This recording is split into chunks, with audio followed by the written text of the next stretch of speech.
Yeah, welcome back. And coming to this fifth online lecture, let us in this class we are going to talk about design of retaining wall. Over the last three classes, we have seen how to check the stability of a retaining wall using overturning, sliding, and the soil pressure at the base. So this is that is the prerequisite for a design. So now we will go through the design of retaining wall. Yeah. So the basic steps or basic flow of the work is like this. When you design retaining wall, first thing is that we need to proportion. What do you mean by proportion? The proportion is nothing but give the sizes of the elements of the retaining wall, like stem, top width, bottom width you give, and for a base slab, give the thickness and the bottom width. All these things, this comes under proportioning.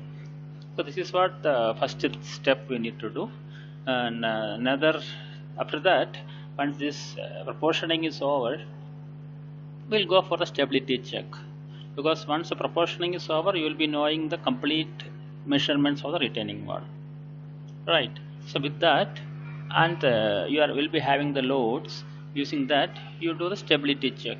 You know the stability checks: overturning, sliding, and soil pressure at the bottom, right? If you find anything is failing, right, then give increase the width of the retaining wall, or increase the base width of the retaining wall. Like that way you can make it stable. Whereas in case of okay, I'll come to that. The next step is design of the stem. So because we have three elements here, this is a stem, right? And you will have your base slab. Each one is having different design, and you will have a shear key. Suppose if your retaining wall is it fails in sliding, you will have to give a shear key here. So that also we need to design. So it will be in three parts. One is design of stem, then design of base. Design of base is like, we will have to do, this portion is called toe, this is called heel. So toe we need to design separately, the heel we need to design separately. Why? Because the toe will experience tension at the bottom, whereas the heel will experience tension at the top. So we need to design it separately. And if you have a shear key, that also we need to design. So coming to the procedure, so design of stem. So these are the basic. When you find out the bending moment coming on the stem, then checks and area of steel. Checks means check for the depth, width of the retaining wall, and the stem, width of the stem. I am talking about only the stem now, and the shear force. Okay. Then after that, you have to design the base slab as I told you, heel and toe separately, design of shear key, and finally the detailing. You have to draw it, showing all the reinforcement and everything. So let us see one by one now. The proportion step number one is proportioning. So proportioning, because these are the basic connotations that we use. The top width is we denote as B, and the bottom width of the stem we say it as a small d, and the width of the base slab we take it as capital B, and height of the retaining wall, the complete, when I say the height of the retaining wall from the top of the stem to the bottom of the base slab, so it is capital H. Okay, and the thickness of the base slab is small h, and this portion, the projection of the toe, it is, we write it as a BT, B small t, toe. Okay, and this is a ground level actually. From the ground level, how much deep it has to go, that is called depth of foundation. So it is called the depth of foundation, so DF. So this is what we need to proportion for all. And so let us see, as a matter of fact, these are the basic dimensions we use. The top width of the retaining wall, we take it as a 200 mm normally. That is because if you provide less than 200 mm, what happens is practically it is very difficult to provide the reinforcement two phases. It will be so congested and the concrete may not go inside. So in that case, you will go for 200 minimum, and the depth D means the width at the bottom of the stem, the small d. Okay, this is normally taken as 0.1 times h. H means the total height, meaning if the height is 5 meter, this depth means the width of the stem at the bottom we take 500 mm, that is 0.1 h. Okay, right. And the base width b, base width of the base slab, normally it is taken as 0.6 h to 0.7 h. So as a matter of fact, in our problems we will be taking 0.6 h. So meaning is that if it is a 500 mm 5 meter, let us say the 5 meter height retaining wall, then we will take the width as 0.6 h, which is 3 meter, and the projection of the toe, the BT is taken as b by 3, the base, how much you are taking the base width, the 1/3 of that one, right? And h, the thickness of the retaining, I mean the base slab is taken as same as equal to d, small d, this small d. Okay, and depth of foundation, because we cannot provide a retaining wall on the soil, so it has to go, we have to excavate it and it has to go down. So this df from the ground level to the bottom of the base slab, depth of foundation is normally calculated using the formula SBC, which will be known to you, divided by gamma into Ka square. SBC divided by gamma, I think I should give it like this, not to have a confusion. SBC, because this is together, it is this Ka square is coming in the numerator, not in the denominator. Okay, SBC by gamma into Ka square, or minimum is 1.5 meter, whichever is higher that you should give. So should not give less than 1.5 meter. And similarly, the thickness of the base slab, you should give this h minimum 300 mm. Okay, should not give less than that. So once this is done, your proportioning part is over. Okay, now let us go to the stability checks. So the stability checks, I don't need to tell you much on this, we know it, we have done 3-4 problems on this. So do overturning check, or do sliding check, and check for soil pressure. Okay, so in case in overturning it fails, then what you do is you have to increase the base width. Okay, in sliding it fails means now you don't need to do any changes in dimensions, but later at last you can give a shear key at the bottom. Okay, and check for soil pressure. If it fails, increase the base width. This is what you can do, right? Now coming to the design of, so third step is design of stem. So you see this blue color part, the complete stem we are going to design. Okay, now first step is calculating the bending moment coming on this one. We will see how to do that. Once that is done, find out the d required, because d required, when I say d required, this is the depth I mean, because this is the depth which takes the bending moment actually. So okay, so that one, after calculating bending moment, you have to find out d required, and if that d required is less than d provided, we are safe, because already we would have provided d, then we are safe. If not, you have to increase the d and do this check again, check for overturning, check for sliding, and all these things. Because when you increase d, automatically, because in this case what happens, you don't need to do actually, because what happens when you increase it, automatically self height will increase. So it is already safe for the less d, then it should be safe for the more d also. So that is as a matter of fact. Once this d is completed, found out, then you should do the find the area of steel normally, then check for shear.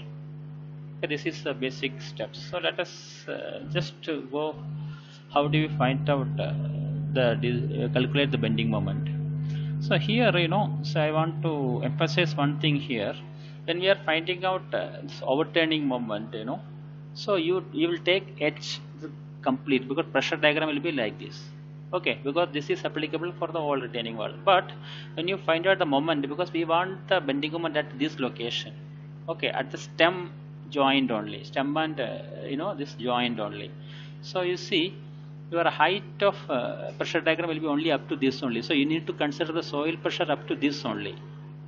See, up to this only you need to consider, because this pressure, the soil below this one will not create any bending moment here. Only this much you need to calculate, find out. Okay, that is what I want to emphasize. You are coming to this. So what happens? This height total is h. This is small h, base height. So this height, let us say h1, the top of the base to here, top bottom of the stem. Let us say it is small h1. Okay. So what this bottom will be bottom of the triangle. This is a pressure diagram, soil pressure diagram. So bottom of the triangle will be Ka gamma into gamma into h. Previously it was Ka into gamma into capital H, but here it was, we are taking only up to here only, because this much soil only will create bending moment for the stem. So Ka into gamma into h1, and this will be applied on the center of gravity, which is h1 by 3 ph1. Where h1, how do you calculate h1? The height of this one, this total h, minus this small h, which will give h1. So it is like this. So it will create this is like a cantilever beam, with a varying load. It will create a bending m like this, m bending moment. So m, I will write it as okay, I will come to that. M is equal to area of triangle, which will give you the total pressure. Okay, so because bending moment is nothing but force into distance. Distance is h1 by 3. So ph1 we need to find out. Ph1 is nothing but the area of the triangle, which you have seen, half into Ka gamma h1 into this small h1, half into 0.5 into Ka gamma h1 into h1, and the distance is h1 by 3. So this will give you a moment. So we will get ultimately m. Let me write it like this: m, not 2. M is equal to Ka into gamma into h1 cube by 6. So you just if you see this equation, if the h increases, your bending moment will increase by 3 times, cube of that, not 3 times, cube of that. That you please understand. Okay, and let me write it as mu, small u. Okay, because these are all what you have taken. If these are all your service loads, because when you design it, this one should be, we are designing for limited method, so it should be multiplied with 1.5. So mu is equal to 1.5 times the m. Okay, this is the moment you should use it for the design. Okay, is that clear? Now let us go for the next. Continue this one. Okay, so now in your hand you have bending moment is there, mu is there. Now the next step is, you have to check for taking this bending moment, the depth what you have given, the thickness of the stem what you have given is sufficient or not. Because here it is a free end, here the bending moment is 0, but here it will be more actually. So to take care of that bending moment mu, whether how much you have given the depth, that is sufficient or not. How do you check normally? You have seen in foundation and all these things. So how do you do is, use SP16 page number 10. This is an extract of SP16 page number 10, table C. Table C, it is coming like this. Okay, so if you are using Fe415 steel, mu limit by FCK BD square, this is equal to 0.138. Otherwise mu is equal to 0.138 FCK BD square. From this you can find this mu is whatever you have got actually. This is the bending moment. Okay, for this only we need to design. So mu is equal to 0.13. So from this d is equal to root of mu by 0.138 FCK into B. Okay, so check this d. So from this you will get a d, that is the d required actually, and you check this with the d provided. If the d provided is more, then whatever you have given is fine. Okay, you understood, right? So I have a question on this 0.138 FCK into B. What is this B indicates? This B is nothing but 1, because we are considering for the 1 meter width. So this is B is for 1000 actually. That you please note down. Okay. So once this is done, if it is safe, you can go ahead. Otherwise, you need to increase the width actually. The width of this D, we need to small d we need to increase. So once your D is over, once you got it, the next step is you need to find out the area of steel. So normally for slabs and all, you have done it last time. how do you do is first find, you know, mu, you know, BD square actually. So first find out mu by BD square. Okay, you will get a value. Then use SP16 table for single reinforced beams. Using that one, find out PT, percentage of steel. Okay, once you got percentage of steel, you find out AST, because PT is equal to AST by BD into 100. Okay, from this you can find out area of steel. Once you got area of steel, you decide one bar, one diameter of the bar. Normally for stem, you know, you can take minimum 12 mm diameter of bar. So S into area into 1000 by AST. This small a indicates the area of the bar which you are using, pi d square by 4 area. Find the area of distribution, because this, as you can see in the figure, whatever you are, because this is your soil side, this is your open side. Okay, so here this bars are, main bar is this one, these are the main bar, vertical bars are main bars. So this spacing is for the main bars. Then you need to find out horizontal bars also, we need to find out, you know, that is what area of distribution steel actually. Okay, 0.12 percentage, you know that. And find the spacing, same way find spacing. But here one thing is that you will get a distribution steel. Okay, so the retaining wall has a two phase, here also, here also. So you need to provide reinforcement here also. If you are providing here this 0.12 percentage, you will get a value, correct? No, half you provide here, half other side you have to provide. Okay, suppose you got a 500 millimeter square. In that 250 millimeter square you provide this phase, soil phase, and 250 millimeter square provide the other phase. Okay, when you do a problem, it will be more clear. And the next step is calculate the shear force. Okay, because you need to provide whether this width what you have given is sufficient to take shear force also. Okay, so as per the code, you know, the critical section is at a distance d from the face of the the joint actually, because you would have seen the one way shear in a foundation, it is at a distance d from the face of the column. Same way at the joint you take d at a distance d. That here we need to check. So your pressure diagram will be here only, because only this much load will cause the shear here actually. We don't need to go here up to here, so only this much.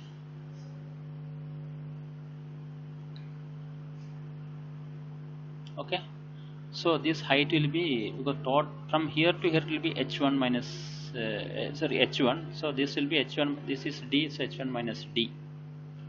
Okay, so you need, so I have shown here as Ka into gamma into h1 minus d. This height is h1 d, this height is h1 minus d. So find out the shear force. Shear force is nothing but total area of the triangle.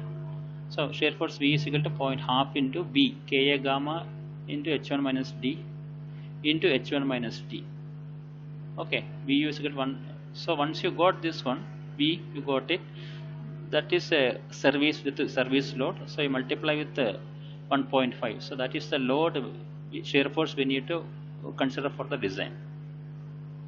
Okay, once you got shear force, find out shear stress. This is what normally we check for shear, you know. How do you do it? You will find out shear stress. How do you find out shear stress? Tau V is equal to Vu by Bd.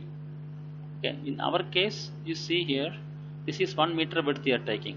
D is this one, 1 meter width you are taking. So this is Vu by 1000 into DC area. Okay, so you will get a shear stress. Then the next step will be this DC. How do you find out DC? Because this comes at a distance d from there. This is whole DC, critical D depth. So you can see here, top width you know, bottom width d you know, total height you know h1. This is h1 minus d. So DC is this height. You everything you know, this is you don't know. So you can find out similar triangles. You can find out. So like that you got shear stress tau V is equal to Vu by 1000 into DC. Then the next step is the shear stress. This is developed. Is it less than the permissible shear stress or nominal shear stress? How do you check nominal shear stress? You go to IS 456 table 19. This is the table 19. Using your PT, already you got area of steel, right? Using PT and see which grade of concrete. From this you interpolate it and find out tau z. Then check tau v and tau c. If tau v is less than tau c, you are safe. If not, you have to increase the width. Okay, so that's all with this one. So when you do a problem, it will be more clear for you. I think time being we will wind up. We'll continue with the problem next class. Thank you very much.